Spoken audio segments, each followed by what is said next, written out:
कांग्रेस के नेता राहुल गांधी हर वक्त मोदी विरोध में लगे रहते हैं, लेकिन विरोध के नाम पर इस हद तक विरोध पर उतर जाना कि देश हित से जुड़े मुद्दे के खिलाफ भी बोलना कहां तक उचित है। लेकिन अब कांग्रेस के नेता ही राहुल गांधी की चिंता बढ़ा रहे हैं। कांग्रेस के वरिष्ठ नेता दिग्विजय सिंह ने कार्य समिति की बैठक में संगठन की कमजोरी का मुद्दा खुलकर उठाया।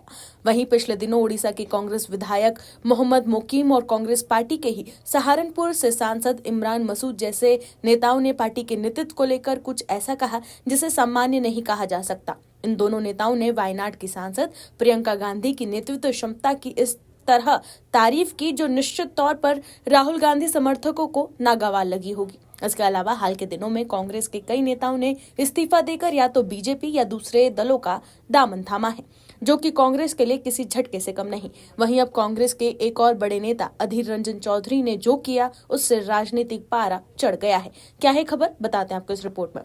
दर्शकों, पश्चिम बंगाल कांग्रेस के वरिष्ठ नेता और पूर्व लोकसभा में कांग्रेस दल के नेता अधीर रंजन चौधरी ने प्रधानमंत्री नरेंद्र मोदी से मुलाकात की है। ये मुलाकात ऐसे समय में हुई है जब कांग्रेस पश्चिम बंगाल में अपनी जमीन खो चुकी है और अधीर रंजन खुद को पार्टी के अंदर हाशिए पर महसूस कर रहे हैं। हालांकि अधीर रंजन चौधरी ने ये कहा कि पीएम मोदी से मुलाकात के दौरान उन्होंने विभिन्न राज्यों, विशेषकर बीजेपी शासित राज्यों में काम कर रहे बंगाली भाषी प्रवासी मजदूरों के खिलाफ कथित हिंसा और हमलों का मुद्दा प्रमुखता से उठाया।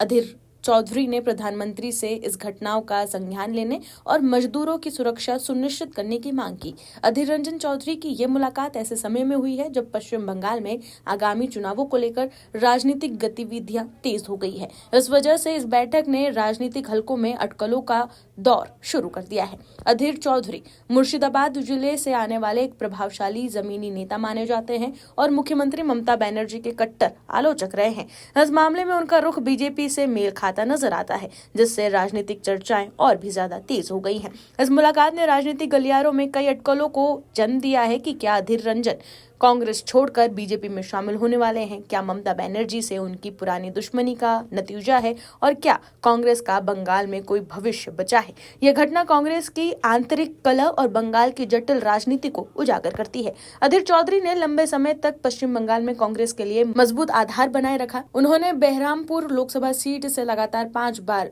जीत भी दर्ज की, जबकि राज्य में कांग्रेस संगठन धीरे धीरे कमजोर होती चली जा रही है।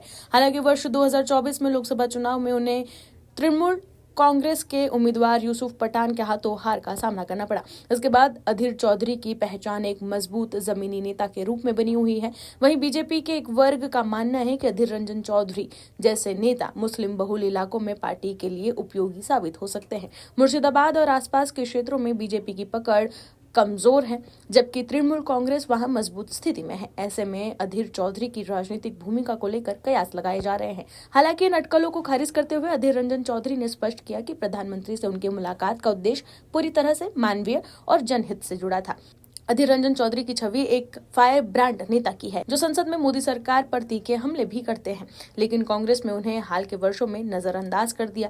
2024 में उन्हें प्रदेश अध्यक्ष पद से भी हटा दिया गया। राहुल गांधी और प्रियंका गांधी के नेतृत्व में कांग्रेस ने इंडी गठबंधन पर फोकस किया, लेकिन बंगाल में टीएमसी से गठबंधन नहीं होने से कांग्रेस अलग थलग पड़ गई है। अधीर रंजन ने कई बार कांग्रेस हाईकमान पर आरोप लगाया कि वो ममता के आगे झुक रहे हैं, जिससे उनकी स्थिति कमजोर हुई। 2021 विधानसभा चुनाव में कांग्रेस को 0 सीटें मिली और 2024 लोकसभा में भी सिर्फ एक ही सीट अधीर रंजन की हार ने पार्टी को एक बार फिर कमजोर कर दिया।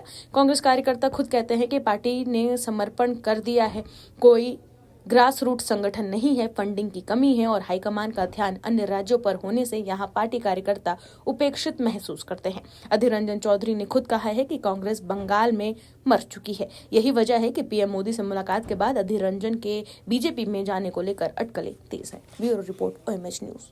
आप दर्शकों से विनम्र निवेदन है कि चैनल को सब्सक्राइब जरूर करें